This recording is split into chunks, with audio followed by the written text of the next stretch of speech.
الحمد لله وكفى وسلام على حبيبه المصطفى أما بعد فأعوذ بالله من الشيطان الرجيم بسم الله الرحمن الرحيم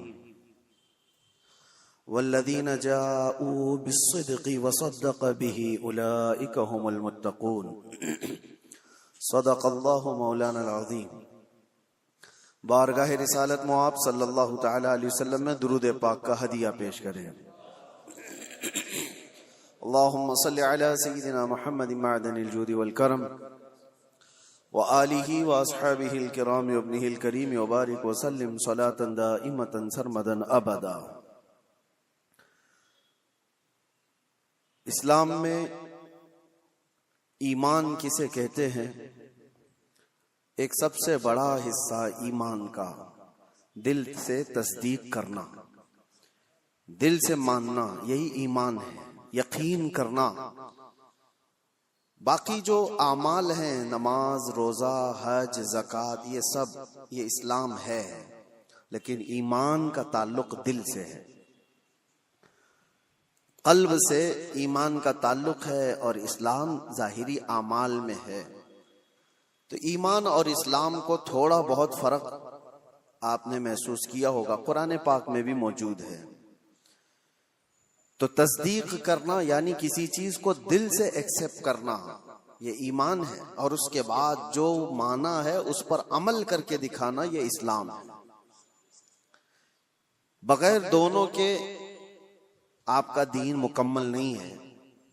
بہت سارے لوگ ظاہری طور پر مسلمان تو ہو سکتے ہیں لیکن مومن نہیں ہو سکتے، مطلب ایمان نہیں ہے، مسلمان دکھ رہے ہیں، یہ بہت بڑی بات ہے۔ اور قرآن پاک میں اللہ تعالیٰ فرماتا ہے قالت الاعراب آمنا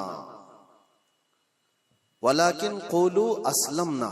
اللہ تعالیٰ فرماتا ہے اعرابی کچھ لوگ یہ کہتے ہیں کہ ہم ایمان لائے ہیں، اللہ فرماتا ہے نہیں، بلکہ یوں کہو ہم اسلام لائے۔ ایمان اور چیز ہے اور اسلام اور ہے، اور دونوں کی تکمیل کے بعد وہ اس کا دین مکمل ہے۔ اب میں آپ کو سب سے پہلی چیز بتاتا ہوں، تصدیق، دل کی تصدیق کیا ہے۔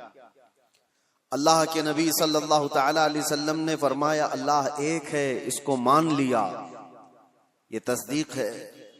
رسول پاک صلی اللہ علیہ وسلم نے فرمایا کہ میں اللہ کا آخری رسول ہوں، مان لیا، یہ تصدیق ہے۔ اللہ کے نبی صلی اللہ تعالی علیہ وسلم نے فرمایا اتنے نبی مجھ سے پہلے آئے تھے، ان کے کام یہ تھے، ان کے معجزات یہ تھے، تم نے مان لیا، یہ کیا ہے؟ دل کی تصدیق ہے۔ اس کو کہتے ہیں دل سے ماننا۔ اور دل سے ماننے کے لیے ایک بات اور میں آپ کو بتا دوں کہ دماغ کی ضرورت نہیں ہے کہ جو چیز ہماری سمجھ میں آئے وہی ماننا ہے، اور جو چیز نہ سمجھ میں آئے وہ نہیں ماننا، ایسا نہیں۔ ایمان اس کو نہیں کہتے۔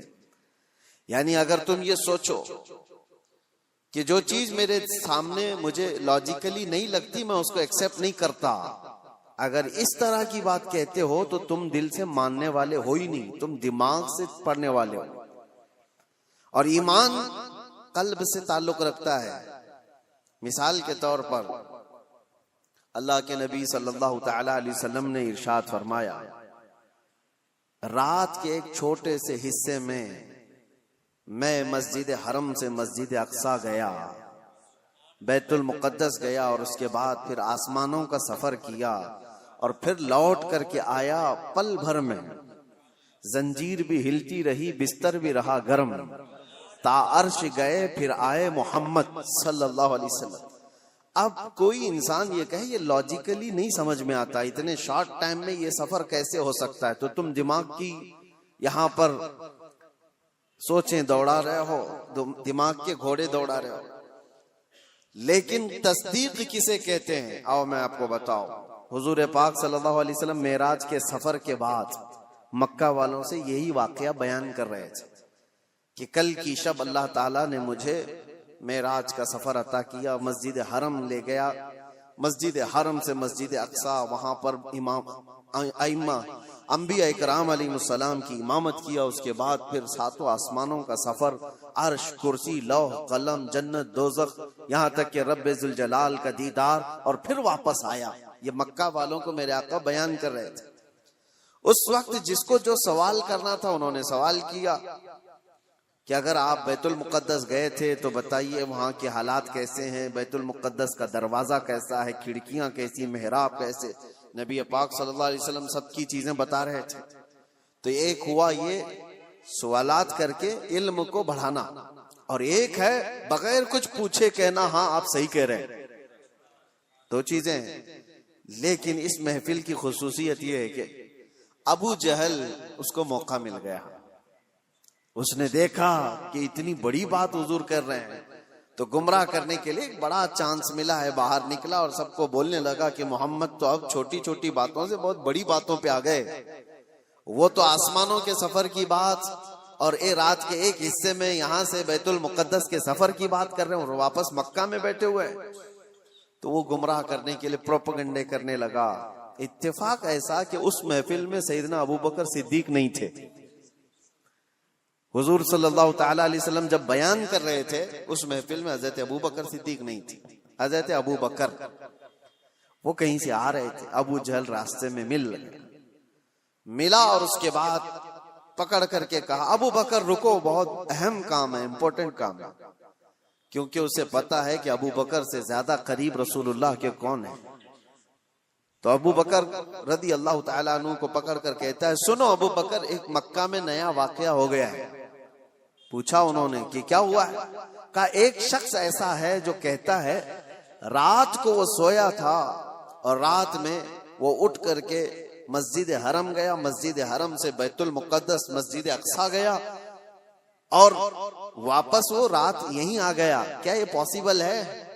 ممکن ہے؟ اتنا ہی کہا اس نے۔ تو حضرت ابوبکر نے کہا ایسا کیسے ہو سکتا ہے؟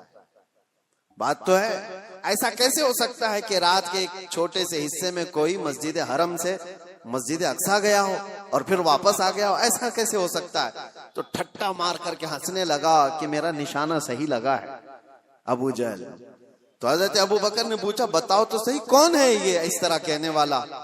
ابو جہل نے کہا کوئی اور نہیں، تمہارے ساتھی محمد صلی اللہ علیہ وسلم یہ بات کہہ رہے ہیں۔ تو حضرت ابوبکر کو جلال آیا اور کہا کہ سن، انہوں نے تو مسجد حرم سے مسجد اقصی تک جا کر آنے کی بات کی ہے، اگر وہ وہاں سے آسمانوں کی بھی بات کریں گے تو میں مان لوں گا۔ ابھی انہوں نے معراج کا واقعہ سنا نہیں تھا، پہلے ہی کہا کہ وہ تو مسجد حرم سے مسجد اقصی تک کے سفر کی بات کر رہے ہیں کہ وہ رات میں جا کر واپس آ گئے۔ ابو جہل سن، اس سے بھی زیادہ اگر وہ آسمانوں کے سفر کی بھی بات کریں گے تب بھی میں تصدیق کرتا ہوں۔ اگر انہوں نے کہا ہے تو وہ جھوٹ نہیں ہو سکتا، یہ ہے تصدیق، یہ ہے تصدیق۔ اور حضرت ابوبکر رضی اللہ تعالیٰ عنہ اس وقت تک ابوبکر ہی تھے۔ جیسے ہی یہ واقعہ ہوا اور محفل رسول میں تشریف لائے تو نبی پاک صلی اللہ تعالیٰ علیہ وسلم نے آپ کو صدیق کہہ کر کے پکارا تھا، یہ تصدیق کرنے والا۔ اور نبی پاک صلی اللہ تعالیٰ علیہ وسلم کی ہر بات کو من و عن ماننے والے حضرت ابوبکر صدیق، ایمان اس کو کہتے ہیں میرے عزیزو۔ ایمان ایک بہت پاورفل اندر کی انرجی ہے جس میں ڈگمگ تھوڑا سا بھی ہو تو آدمی کشمکش میں مبتلا ہو جاتا ہے، شک و شبہ میں مبتلا ہو جاتا ہے۔ ایمان ایک بہت پاورفل چیز ہے، یقین کی اعلیٰ چیز کو کہتے ہیں۔ اب مثال کے طور پر اللہ تبارک و تعالی موت کے بعد ہمیں دوبارہ اٹھائے گا قیامت کے دن، اس پر یقین ہونا یہ ایمان کا حصہ ہے۔ ایسا یقین ہونا چاہیے کہ آپ کے اندر ذرا برابر بھی شک و شبہ نہ ہو، کیسے اٹھائے گا، کیسے ہو سکتا ہے، جل گئے، مر گئے، کٹ گئے، شیر کھا لیا، پانی میں ڈوب گیا، آگ میں جل گیا، کیسے اس کو اٹھایا جائے گا؟ رب تعالیٰ نے قرآن میں مثالوں کے ذریعے سے ہمیں بتایا ہے کہ وہ رب العالمین جو پانی کے ایک قطرے سے تمہیں پیدا کر سکتا ہے، تمہارے ختم ہونے کے بعد وہ دوبارہ کیوں نہیں اٹھا سکتا؟ ایک نطفے سے جو انسان کی شکل تمہیں دے سکتا ہے وہ تمہاری راکھ سے دوبارہ کیوں نہیں اٹھائے گا؟ تم ہوا میں تحلیل ہو جاؤ۔ تو یقین ایک اعلیٰ چیز ہے۔ حضرت ابوبکر صدیق رضی اللہ تعالیٰ عنہ کی ذات سے ہمیں یہ چیز ملتی ہے، یقین ہو تو ایسا ہو۔ اور دوسری ایک اور مثال میں آپ کو دیتا ہوں بڑے بڑے لوگ جہاں پر کشمکش میں آ جاتے ہیں کہ کیا کرنا چاہیے کیا نہیں ہونا چاہیے. حضرت ابو بکر صدیق رضی اللہ تعالیٰ عنہ کا ایمان تو دیکھیں. حضور پاک صلی اللہ تعالیٰ علیہ وسلم کی وفات کے بعد حضرت ابو بکر نے ایسا محاذ چھیڑ دیا تھا کہ ایک طرف اسامہ بن زید جو 19 سال کے جوان تھے، رسول اللہ صلی اللہ علیہ وسلم نے اپنی حیات کے آخری دنوں میں ان کو لشکر دے کر بھیجا تھا. ابھی وہ لشکر مدینے سے زیادہ دور نہیں گیا تھا کہ میرے آقا کی وفات ہو گئی. 10,000 صحابہ کا لشکر، اور وہ واپس آئے مدینے میں حضور کی وفات کی غم کی خبر سن کر. یہ بات حضور کی وفات ہوتے ہی چند دنوں کے بعد ایک فتنہ اور پھیل گیا کہ ایک دوسرا شخص مسیلمہ کذاب، اس نے اپنے نبی ہونے کا دعویٰ کر دیا. حضور کی وفات کے بعد اس نے نبوت کا دعویٰ کر دیا اور اس نے اپنی ایک جماعت بنا لی. دوسرا فتنہ، ایک اسود عنسی نام کا شخص، اس نے بھی نبوت کا دعویٰ کر دیا. ایک اور فتنہ اٹھا، جو لوگ زکوٰۃ دیتے تھے انہوں نے زکوٰۃ سے انکار کر دیا کہ ہم زکوٰۃ آج سے نہیں دیں گے، کہ وہ رسول اللہ کی حیات میں دیتے تھے. تو یہ ایک ساتھ اتنے فتنے کھڑے ہو گئے اچانک، اور حضرت ابو بکر صدیق زمان میں خلافت کو سنبھالے ہوئے. تو آپ نے اسامہ بن زید سے کہا جو رسول اللہ نے تمہیں جہاں بھیجا ہے نکل جاؤ لشکر دے کر. جو صحابہ، تو حضرت عمر نے کہا روک کر کے کہ ابھی مدینے میں ضرورت ہے، اتنے فتنے ہیں، آپ اس لشکر کو روک لیجئے، اتنے 10 صحابہ سب چلے جائیں گے جنگ میں، کیا ہوگا؟ حضرت ابو بکر نے کہا قسم رب ذوالجلال کی، جس فیصلے کو میرے رسول نے نافذ کیا میں ابو بکر ہوتا کون ہوں اس کو واپس لینے والا. اللہ کے نبی صلی اللہ علیہ وسلم نے اس لشکر کو روانہ کیا ہے، میں اس کو واپس نہیں ہوں. ان کو سوار کیا اور پورے لشکر کو روانہ کیا. پھر پوچھا حضرت عمر نے باقی ان لوگوں کا کیا ہوگا؟ یہ مسیلمہ کذاب ہے، اسود عنسی ہے، یہ منکرین زکوٰۃ ہیں، ان کا کیا ہوگا؟ حضرت ابو بکر نے کہا مدینے کے جتنے لوگ ہیں سب جمع ہو. چھوٹی سی ایک فوج مسیلمہ کذاب کے خلاف بھی، اسود عنسی کے خلاف بھی بھیجا، اور اس کے بعد پھر زکوٰۃ کے منکرین ان کے پاس بھی تقاضا کرنے کے لیے. تو حضرت عمر نے کہا ایک ساتھ اتنے سارے محاذات پر کیسے آپ لڑو گے؟ تو حضرت ابو بکر صدیق اس وقت کیا کہتے ہیں سنو. آپ نے کہا اے عمر، اسلام لانے سے پہلے جو تمہارے اندر جلال تھا وہ کہاں چلا گیا؟ جو جوانی کے جوہر تھے تمہارے وہ کہاں چلے گئے؟ یہ کیسی بات کر رہے ہو؟ اللہ کی قسم مدینے والوں کے چھیتڑے اڑ جائیں تب بھی میں خاموش نہیں بیٹھوں گا، کیونکہ میرے رسول کے دین کا مسئلہ ہے. اور سب کو نافذ کیا اور اللہ نے ہر جگہ فتح مبین عطا فرمائے. جتنے محاذ ایمان ایسا قوی تھا کہ آپ کو اللہ کی ذات پر ایسا بھروسہ. ایک اور مثال میں آپ کو بتاتا ہوں. بہت ایسا وقت آ جاتا ہے ڈیسیژن لینا بہت مشکل ہو جاتا ہے زندگیوں میں، لیکن فرمان رسول جہاں نظر آئے اے مسلمانوں اپنی ساری چیزیں چھوڑ دو اس کے سامنے. میرے آقا نے فرمایا کئی مسئلے ہمارے پاس آتے ہیں، پراپرٹی کے جھگڑے، ابھی کچھ کل ہی کی بات ہے، ہم وراثت کے مسئلے لکھ کر کے دے رہے سامنے والے کو. تو ان کا جو ایکسپیکٹیشن تھا کہ ان بہنوں کو نہیں ملنا چاہیے، ان کو تو شادیوں میں دیا گیا تھا. ہم نے کہا اللہ کے نبی کی شریعت یہ ہے، قرآن میں اللہ نے یہ فرمایا. تو انہوں نے اس کو لپیٹ کے رکھ دیا اور کہا کورٹ سے دیکھ لیا جائے گا. میرے عزیزوں، کیا یہ ایمان ہے؟ تمہیں میں رسول اللہ کا فرمان بتا رہا ہوں، نبی نے یہ فرمایا ہے. ہونا تو یہ چاہیے کہ اپنی زندگی کی ہر شے فرمان رسول پر چھوڑ دو. صرف دولت اور جائیداد کے نام پر اس پر قابض ہونے کے لیے لوگ اپنی شریعت سے بھی دور ہو جاتے ہیں. حضور کے فرمان کو پیٹ پیچھے ڈال دیا، قرآن کے حکم کو سنا سنا کر کے بھی ہم ان کو بتائیں تب بھی چھوڑ دیا. آخرت کا خوف جسے نہیں ہے وہ تو یہاں ہر حلال و حرام کھا جائے. ایک بات یاد رکھو، ایک بالشت زمین اگر کسی کی قبضہ کیا ہے، حضور صلی اللہ علیہ وسلم فرماتے ہیں 7 زمینوں کا طوق بنا کر قیامت کے دن اس کے گلے میں ڈالا جائے گا. وہ اٹھ نہیں پا رہا ہوگا اس دن 50,000 سال کے برابر کا ایک دن قیامت کا، اس دن کے عذاب سے ڈرو۔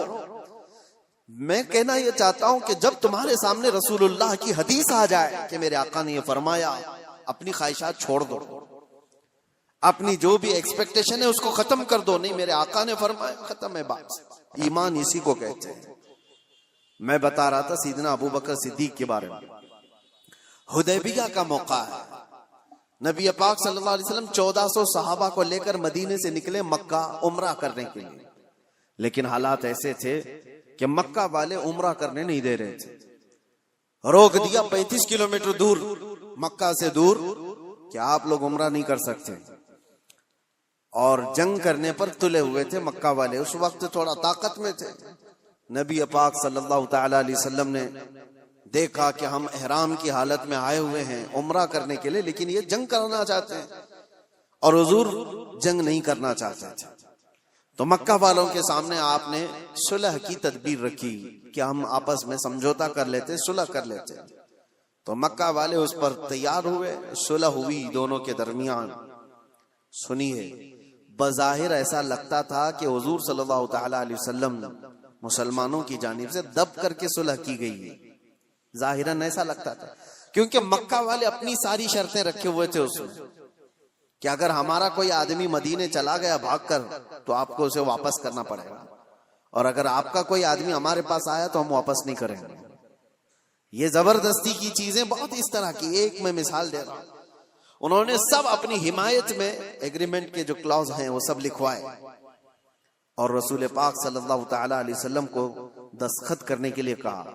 آپ کو میں بتا رہا ہوں کہ اس وقت نبی پاک صلی اللہ تعالی علیہ وسلم دستخط کر رہے تھے تو صحابہ کرام کے دلوں میں بات کیا تھی؟ سب یہ دیکھ رہے تھے کہ یہ مکہ والے کیسے ہم کو جھکا رہے ہیں، ہم تو جنگ بھی کر سکتے ہیں، جب ہم 313 تھے تب نہیں ڈرے، آج 1400 کی تعداد میں 313 نکلے تھے بدر میں، اور یہ 6 ہجری کے بعد کی بات ہے۔ جنگ بدر تو 2 ہجری میں ہو گئی تھی۔ 4 سال کا جنگوں کا انوبھو بھی تھا، تجربہ بھی تھا۔ صحابہ کہتے نہیں ہم لڑ لیں گے ان سے اور مکہ میں جا کر عمرہ کریں گے، کون روک سکتا ہے؟ لیکن حضور فرما رہے تھے نہیں، صلح کرنا ہے۔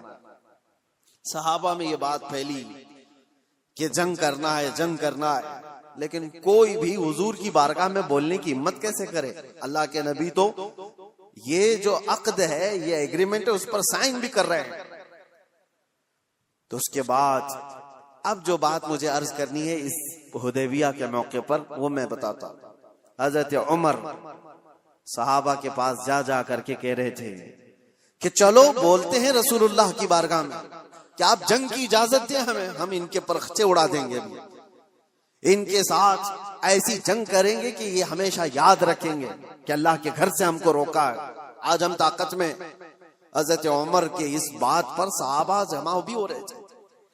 پھر آخر میں حضرت عمر کہاں آئے؟ حضرت ابو بکر کے پاس۔ حضرت ابو بکر بھی خاموش بیٹھے ہوئے تھے کہ رسول اللہ نے فیصلہ لے لیا ہے تو اب کیا ہے؟ صحابہ نافرمانی نہیں کر رہے تھے، بلکہ وہ انتظار کر رہے تھے شاید وہی آ جائے گی اور حکم بدل جائے گا، اللہ کی طرف سے کوئی حکم آ جائے کہ جنگ کرو، ہم کریں گے۔ اس انتظار میں صحابہ تھے۔ پھر حضرت عمر جاتے ہیں کہاں پر؟ حضرت ابو بکر کے پاس۔ حضرت ابو بکر سے کہتے ہیں ابو بکر نہیں دیکھ رہے تم حالات کیسے ہو گئے؟ مکہ والے ہم پر حاوی ہوتے جا رہے ہیں، غلبہ پا چکے ہیں اور ہمیں جھکا کر کے صلح کرا رہے ہیں، اور رسول اللہ صلی اللہ علیہ وسلم ایسے وقت ان کے ساتھ صلح کی دستخط کر رہے ہیں۔ ابو بکر چلو آپ کی بات رسول اللہ ٹالتے نہیں۔ تو یہ بولے جا رہے تھے، بولے جا رہے تھے، حضرت ابو بکر سنتے رہے۔ اس کے بعد جانتے ہو حضرت ابو بکر پلٹتے ہیں اور اتنے جلال کے ساتھ حضرت عمر کے کندھوں کو پکڑ کر جھجھوڑ دیا اور کہا الزم غرضک یا عمر، اے عمر ہوش میں رہ کر کے بات کرو، تم کس کے لیے بات کر رہے ہو؟ وہ اللہ کے رسول ہیں، انہوں نے جو فیصلہ لے لیا، دنیا ٹل جائے ابو بکر اس کے خلاف نہیں جا سکتا۔ سارے صحابہ کے دلوں میں بات یہ تھی کہ جنگ کی اجازت مل جائے، جنگ کی اجازت۔ حضرت ابو بکر کا جلال یہ تھا کہ عمر جو رسول اللہ فیصلہ لے رہے ہیں وہ اللہ کے نبی ہیں، آگے کا دیکھ کر کے فیصلہ لے رہے ہیں، اس کے خلاف نہیں جا سکتے۔ حضرت عمر کہتے ہیں اس وقت میں جوش میں یہ سب چیزیں کر رہا تھا، لیکن ابو بکر کی شکل دیکھ کر کے پھر مجھے اندازہ ہو گیا ایمان کسے کہتے ہیں، ایمان کسے کہتے ہیں۔ نبی پاک صلی اللہ تعالی علیہ وسلم نے جو فرما دیا، اس کے بعد پھر ٹس سے مس نہ ہونا، یہ ایمان کی علامت ہے۔ حضرت عمر توبہ کر لی، پیچھے ہٹ گئے۔ ایسا نہیں ہے کہ جا کر کے پھر صحابہ کو انہوں نے جمع کیا اور حضرت ابو بکر کی بھی بات ٹال دی، نہیں، انہیں احساس ہوا کہ حضرت ابو بکر نے اس دن جو فیصلہ لیا ہے وہ رسول اللہ کی بات پر لیا۔ اور پھر دیکھا بھی سارے صحابہ نے، صلح تو ہوئی تھی، 1 سال یہ ایگریمنٹ مکہ والے چلا نہیں سکے۔ دوسرے سال میرے آقا صلی اللہ تعالی علیہ وسلم 10,000 صحابہ کو لے کر مکہ تشریف لائے تھے، اور بغیر جنگ و جدال اور قتل و قتال کے مکہ فتح ہو چکا تھا۔ اور اس دن جو مکہ فتح ہوا، آج تک اس کی روشنی اور اس کی برکتیں مکہ میں موجود ہیں۔ 1 سال پہلے صلح پر حضور نے جو دستخط کی تھی، اس کا اثر آج تک بھی ہے۔ تو حضرت ابو بکر صدیق کا وہ ایمان تھا کہ نبی پاک صلی اللہ تعالی علیہ وسلم کے فرمان کے بعد پھر کوئی چیز نہیں۔ آج کیا ہمارے اندر ایمان کا وہ حصہ ہے؟ کیا ہم ویسی تصدیق کرتے ہیں کہ حضور نے جو فرما دیا وہ حق ہے؟ لوگ آج سائنس سے کمپیئر کر کے دیکھنا چاہتے ہیں۔ ہاں، سائنس آ گیا ہے تو اب ایک نئی چیز یہ بھی چل پڑی ہے نا کہ ہر چیز کو سائنس سے دیکھا جائے۔ سائنس یہ کہہ رہا ہے تو میرے نبی نے 1400 سال پہلے کیا۔ ارے ہمارے نبی کے فرمان کو صحیح کرنے کے لیے سائنس جیسی 1000 چیزیں آئیں، اس کی کوئی حاجت نہیں۔ سائنس کی تھیوریاں ہر نئے سال میں بدلتی رہتی ہیں۔ ڈاروین نے پہلے کیا کہا تھا؟ انسان بندروں کی اولاد ہے، بندروں سے یہ ارتقاء یعنی ڈیولپ ہوتے ہوتے پھر انسان بن گیا۔ اس کے بعد اس نظریے کو، اس فارمولے کو رد کر دیا گیا 100 سال بعد۔ اس کے بعد پھر کئی سائنٹسٹ ایسے آئے جنہوں نے ایک تھیوری پیش کی، اس کو بعد میں چل کر کے ختم کر دیا گیا، اس کے خلاف دوسرے سائنسدان کی تھیوری قبول کر لی گئی۔ یہ تو سائنس میں چلتا رہے گا۔ میرے نبی پاک صلی اللہ تعالی علیہ وسلم کے فرمان کو اگر بظاہر آج سائنس ایکسپٹ نہیں کرتا تو میرا تو یقین ہے کہ کل کو جب یہ اور ترقی کرے گا، اسے سمجھ میں آ جائے گی میرے نبی کا فرمان یہ حق تھا۔ ابھی کل ہی کچھ پرسوں کی بات ہے، کچھ نوجوان پڑھے لکھے وہ کہہ رہے تھے کہ زمین ساکن ہے یا حرکت کر رہی ہے، روٹیشن میں ہے۔ سائنس تو یہی کہتا ہے کہ زمین روٹیشن میں ہے، خود اپنے اطراف گھومتی ہے تو 24 گھنٹے ہوتے ہیں، اور سورج کے اطراف پورا چکر لگاتی ہے تو 365 دن ہو جاتے ہیں۔ یہ سائنس کی ایک تھیوری ہے، ارتھ روٹیشن۔ اس نظریے کو ابھی تک تو سائنس لے کر کے چل رہا ہے، اور نوجوانوں نے ہم سے کہا تھا کہ قرآن میں اور حدیث میں کیا ہے اس کے سلسلے میں۔ اعلیٰ حضرت امام اہل سنت فاضل بریلوی رحمۃ اللہ تعالی علیہ نے اس کے خلاف میں لکھا ہے، اور کتاب ہے پوری، الفوز المبین در رد حرکت زمین۔ زمین حرکت نہیں کر رہی ہے، زمین اپنی جگہ پر ہے، سورج نکلتا ہے اور ڈوبتا ہے۔ قرآن میں اللہ نے فرمایا کہ سورج مشرق سے نکلتا ہے، مغرب میں ڈوبتا ہے۔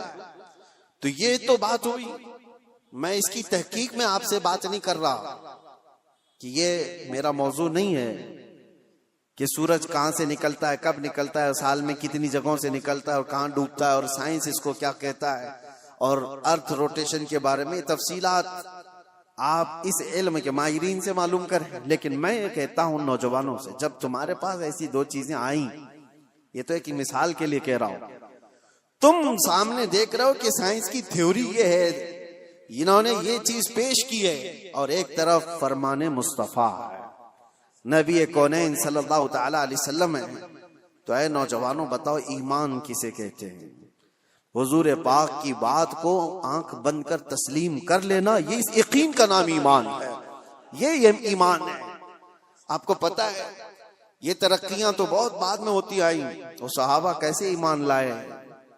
قرآن میں ایک آیت ہے، اللہ تعالیٰ فرماتا ہے اذا اخرج یدہ لم یکد یراہ، یہ 18ویں پارے سورہ نور کی آیت ہے، ظلمات بعضها فوق بعض، یعنی ایک علاقہ، ایک جگہ ایسی ہے اندھیریوں پہ اندھیریاں، اندھیریوں پہ اندھیریاں، سورج کی ایک کرن بھی وہاں پر نہیں ہوتی. اگر کوئی آدمی ہاتھ بھی نکالے تو ہاتھ بھی نہیں دیکھ سکتا. لیکن 18ویں صدی کے بعد ایک ایسا شخص جس نے اوشین کا، سمندر کا سفر کیا، اس نے سمندروں کے بیچ میں ایک جگہ ایسی پائی جہاں پر بہت گھٹا ٹوپ اندھیری، اتنا اندھیرا ہے کہ ہاتھ بھی نہیں دکھتا. اس نے اپنے سفر کے بعد آ کر یہ واقعہ بیان کیا، میں نے دنیا میں ایک ایسی جگہ دیکھی جہاں مکمل طور پر اندھیرا ہے، ایسا اندھیرا کہ وہاں کوئی شے کی اجالا بالکل بھی نہیں ہے. تو اس کو کسی عالم نے کہا یہ تو قرآن میں اللہ کے نبی صلی اللہ تعالی علیہ وسلم نے جو آیت پڑھی ہے، اللہ کا حکم بیان کیا ہے، یہ موجود ہے.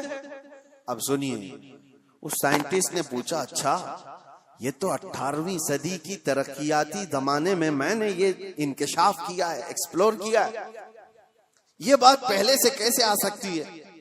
اس نے پوچھا ہو سکتا ہے محمد صلی اللہ تعالی علیہ وسلم سمندروں کا زیادہ سفر کرتے ہوں گے، کبھی اس سفر کے دوران انہوں نے بھی دیکھ لیا ہوگا آج سے 1400 سال پہلے، اور انہوں نے بیان کر دیا ہوگا قرآن میں.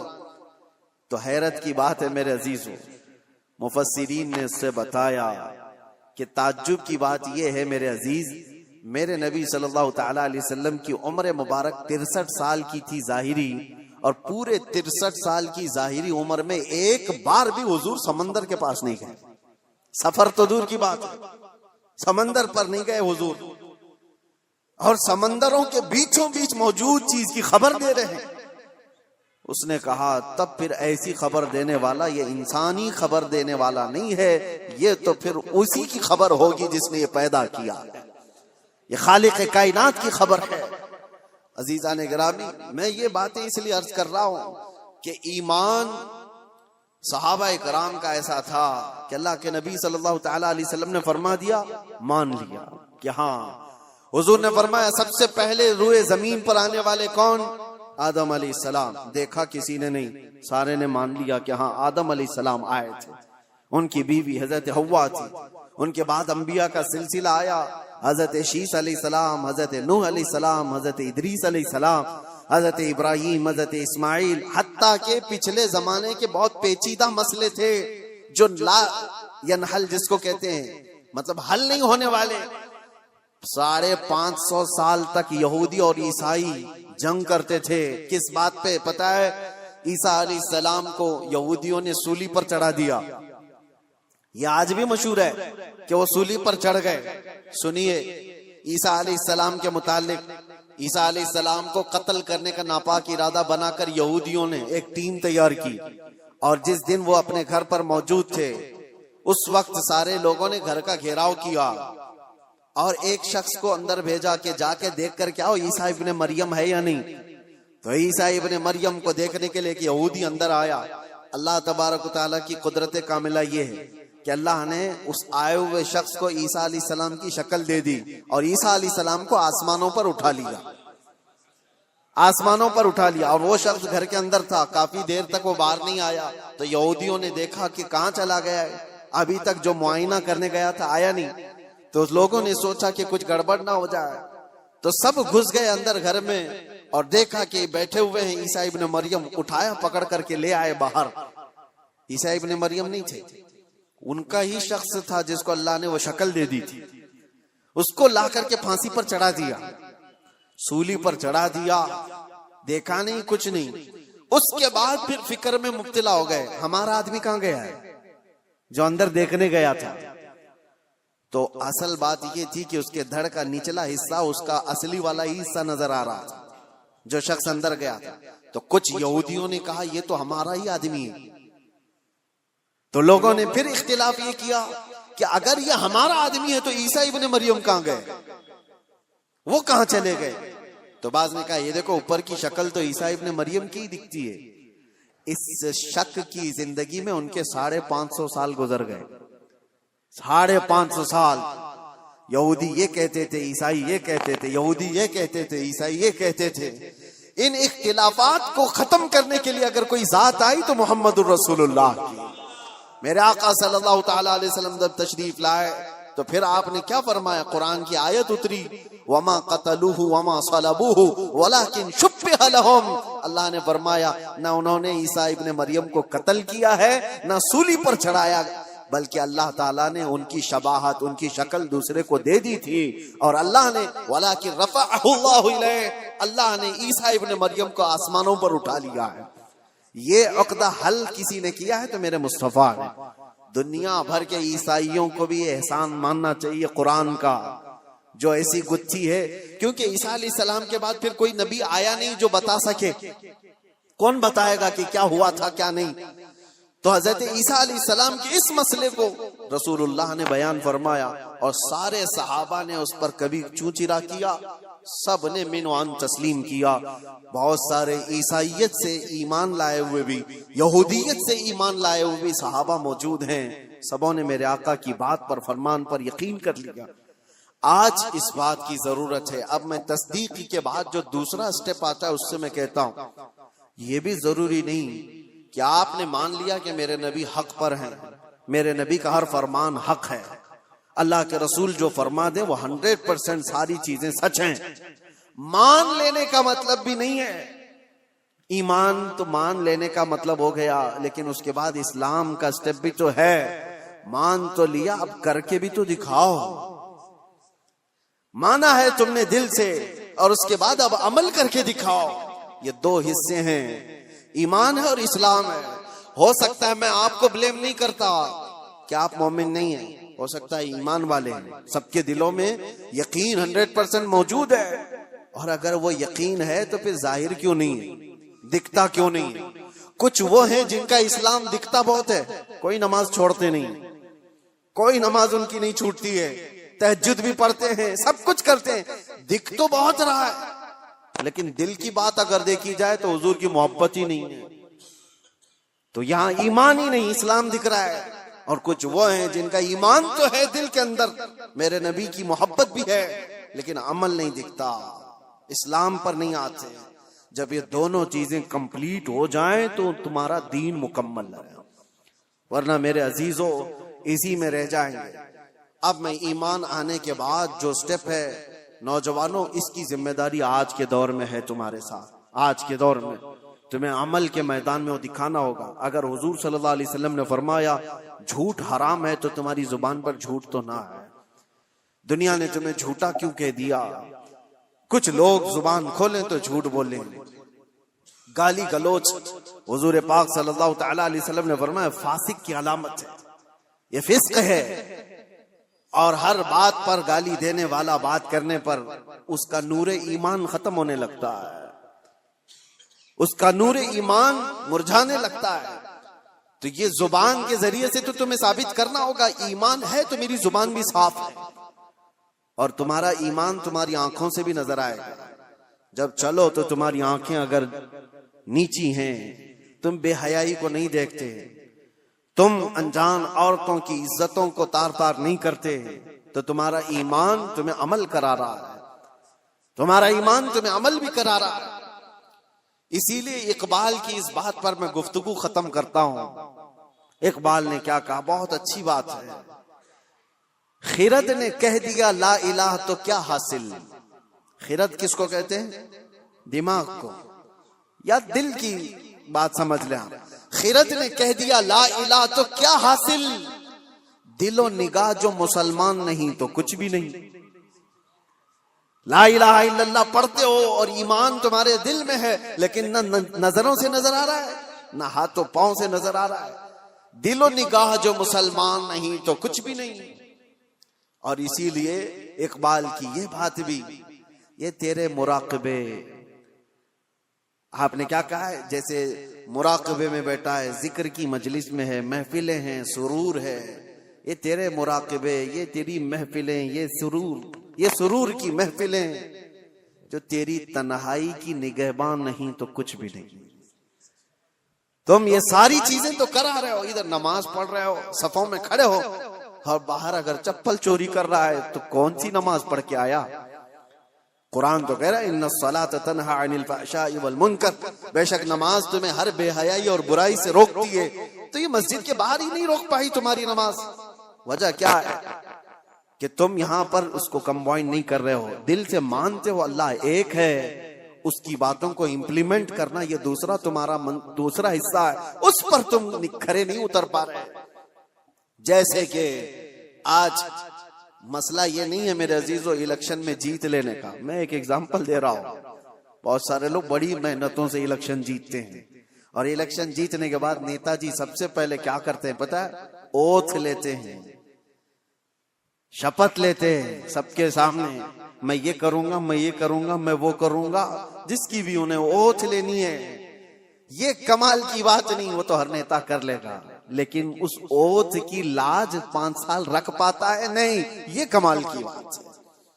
وہ جو اس نے حلف اٹھایا، وہ جو قسم اٹھایا، اس کی لاج رکھتا ہے، جو کہا ہے وہ 5 سال کر کے دکھاتا ہے، تب تو پھر اس نے اپنی قسم کی لاج رکھی۔ یہ بلا تشبیہ بلا تمثیل لا الہ الا اللہ کہہ دیا، تو تم اس کلمے کی لاج رکھتے ہو اپنی زندگی میں یا نہیں؟ یہ کمال کی بات ہے۔